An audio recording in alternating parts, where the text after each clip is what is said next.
예, 자, 바로 여기서 계속 한번 해봅시다.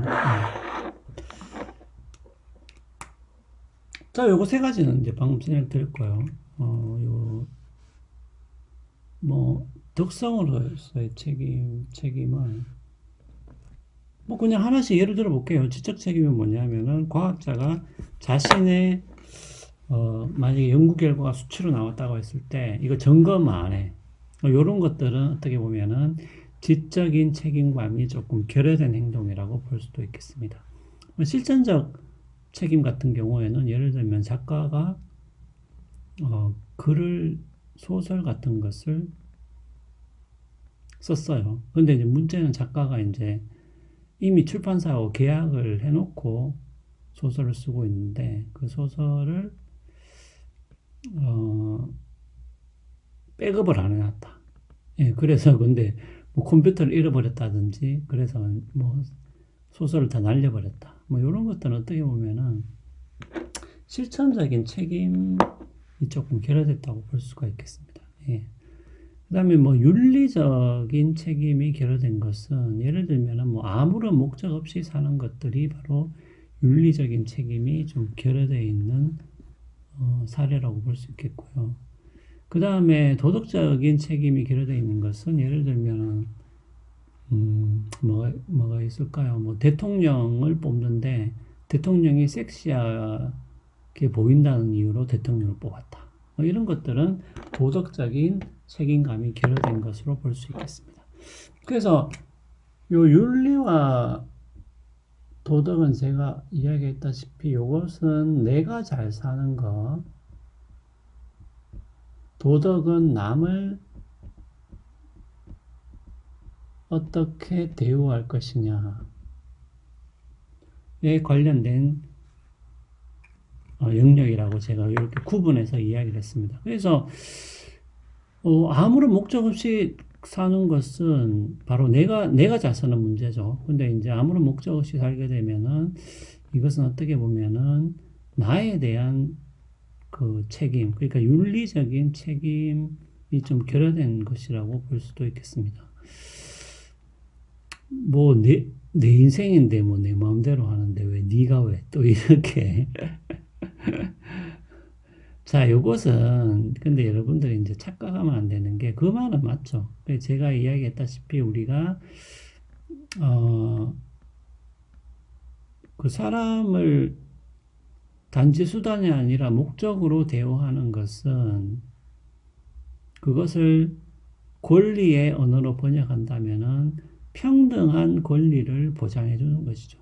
그래서 개인 각자가 뭡니까? 자유롭게 자신의 가치에 따라서 삶을 살아갈 수 있는 그런 것들을 평등하게 보장해 주는 거죠. 그게 핵심이었죠. 그래서 그건 맞아요. 그러니까 본인이 좋다고 생각하는 가치에 따라서 살 수가 있어야 되는데, 근데 아무런 목적 없이 살게 되면은, 아무런 목적 없이 사는 사람은 뭐 어떻게 사는 거예요? 그럼 예를 들면 어떤 사람이 난 아무런 목적 없이 산다. 근데 그 사람이 이제 하루는 게임을 하게 됐다는 거죠. 예.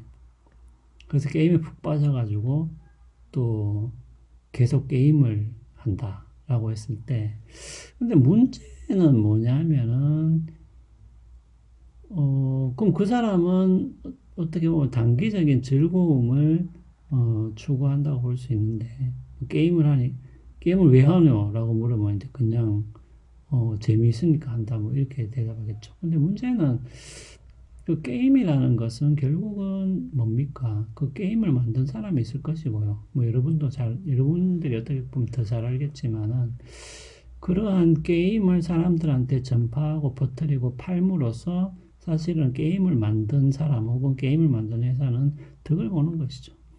예.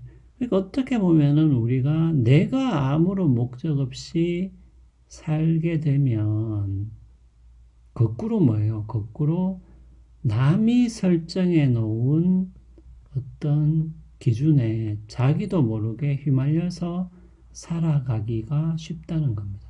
예. 그렇죠. 그러니까 내가 아무런 목적이 없어. 근데 그냥 우연히 게임을 하다 그 게임이 좋아서 게임에 푹 빠져서 뭐 몇 달간 게임만 하고 있었다고 했을 때는 그것은 어떻게 보면은 겉으로 보면은 그냥 나는 내가 나를 어, 즐거워하게 만드는 것을 나는 내가 추구하고 있다라고 본인은 생각할지 몰라도 그것은 객관적으로 뭐예요? 사실은 그 게임을 만든 사람의 의도대로 그 사람이 행동하고 있다라고 얼마든지 우리가 볼 수 있는 것이잖아요. 자, 그렇기 때문에 결국은 우리가 우리 자신의 삶이 객관적으로 중요하다고 했을 때는 우리가 우리 나름대로의 어, 가치를 찾고, 그러니까 내한테 좋은 게 뭐냐, 이런 것들을 찾고, 그리고 그에 따른 인생 계획이 있어야 되는 것이죠. 예, 그렇지 않다면은 나는 암묵적으로는 그냥 게임을 하게 되는, 그래서 결과적으로는 그 게임을 만든 사람과 게임 회사를 이롭게 해주는 일에 그냥 봉사를 하게 되는, 예, 그러한 일이 벌어질 수도 있는 것이죠. 그렇기 때문에 우리가 아무런 목적 없이 산다는 것은 어떤 의미에서는 윤리적인 책임이 결여되어 있다고 볼 수도 있겠습니다. 그 다음에 도덕적인 책임은 결국 남을 어떻게 대우한다는 문제인데, 우리가 섹시하다는 그냥 저 사람이 섹시하게 보이기 때문에 저 대통령 후보에게 표를 줘야 되겠다라고 했을 때, 문제는 대통령 후보라는 것은 모든 사람에게 영향을 주는 사람이죠. 예. 근데 만약에 내가 단지 섹시하다는 이유로 뽑았는데 그 사람이 뭡니까? 다수의 사람에게 해를 끼치는 대통령이라면은 결국 나는 다른 사람의 삶을 고려하지 않고, 예, 고려하지 않은 채 그냥 자의적으로 대통령을 뽑아버린 것이죠. 예, 섹시하다는 이유로. 예. 왜냐면 섹시하다고 뽑았는데 그 사람이 다수에게 해가 되는 사람이라면 나는 어떻게 보면은 타인의 삶에 간접적으로 해악을 끼치는 행위를 하게 돼버리는 것이죠. 예.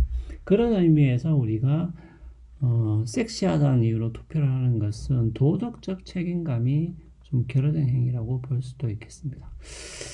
자, 요렇게 여러분들이 구분을 하시면 되고요. 특성으로서의 책임과 관계적 책임. 그리고 특성으로서의 책임은 지적, 실천적, 윤리적, 도덕적 책임. 이렇게 또 나누어서 생각해 볼 수 있고, 관계적 책임은 인과적 책임과 소임상의 책임, 그리고 배상 책임. 이렇게 세부적으로 나뉜다는 것을 여러분들이 기억을 하시면 되겠습니다. 자, 그러면은 두 번째로 뭐예요? 도덕적으로 책임이 있는 행위라는 게 뭔 뜻이냐? 근데 요거는 제가 아까도 이야기했죠. 거꾸로 도덕적으로 책임이 없는 행위가 어떤 것인지를 조금 탐구함으로써 우리가 간접적으로 이것을 정의를 해볼 수가 있겠습니다. 자, 그러면은 우리가 하나씩 살펴볼까요?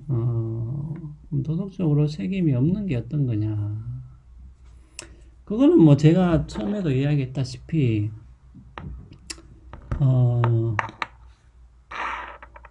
제일 간단한 건 뭐예요? 원칙 혹은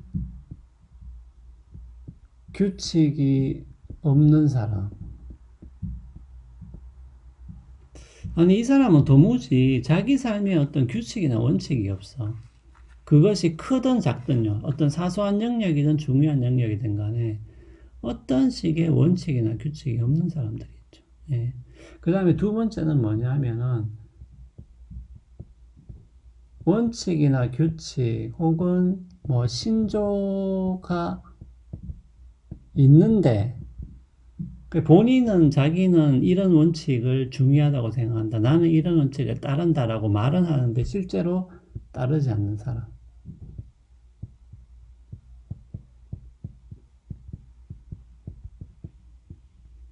예.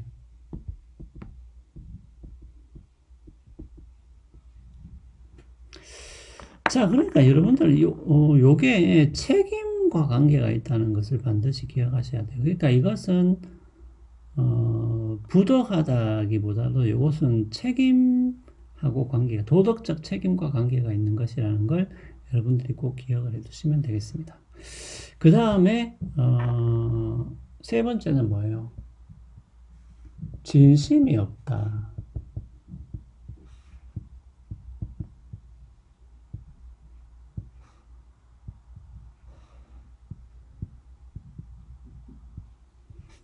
그러니까 원칙, 그러니까 여러분들 이것도 좀 요거 심각하게 생각하셔야 되는데,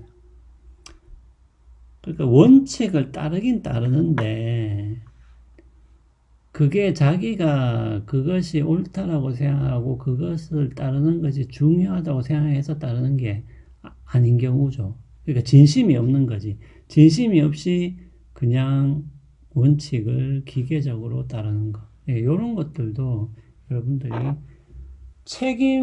도덕적 책임이 어느 정도는 결여된 상태라고 보시는 게 맞습니다. 예.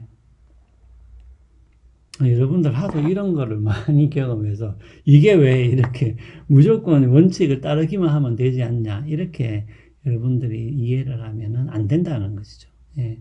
도덕적 책임이라는 것은 결국 단순하게 원칙을 따르는 행위만을 뜻하는 것이 아니라 본인이 그것을 추구를 해야 된다라는 본인의 의지 그리고 본인이 그것을 중요하게 여기는 그러한 생각들, 마음들이 있어야 되는 것이죠. 네 번째는 자기 합리화.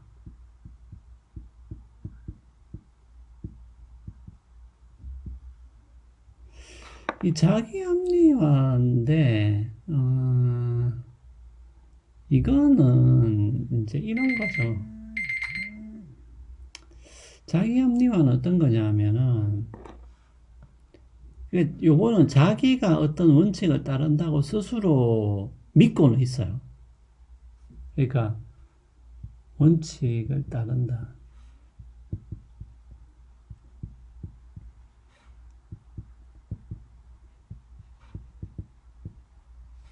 근데 그 사람이 하는 행동은 이걸로는 설명이 안 돼요.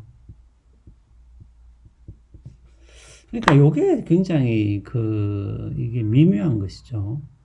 그러니까 그 사람하고 이야기를 해보면, 그 사람은 자기가 원칙을 따르고 있다라고 실제로 믿고 있어요. 그러니까 그 말은 뭐냐면 그 사람이 어떤 기만적으로 사람들을 속이는 게 아니고 자기 스스로가 믿고 있다는 거죠. 아, 나는 원칙을 따르고 있다고 믿고 있는데 실제로 그 사람이 하는 행동을 보면 그 사람이 따른다고 하는 원칙으로는 이 행동이 설명이 안 돼.